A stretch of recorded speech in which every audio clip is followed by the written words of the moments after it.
Mira stood in her kitchen, staring at the blender. It was sleek, expensive, and completely untouched, a monument to their last fight. Her partner, Mark, had given it to her a week ago.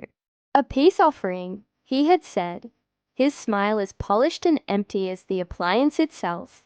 He called it a gift, but it felt like an invoice, a payment for her silence. She remembered the argument, the familiar cycle of his frustration and her retreat. He never yelled, not really. He just filled the space with a heavy, disappointed air that made it hard to breathe. The blender was supposed to fix that, a high-powered, top-of-the-line solution to a problem that had nothing to do with smoothies. Her hand moved, as if of its own accord. She pressed the power button.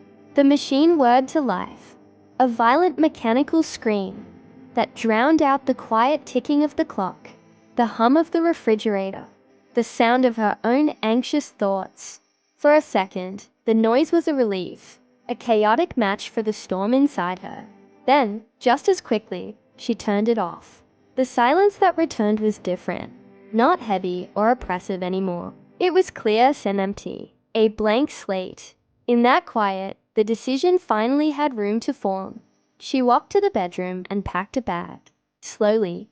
No rush, no drama.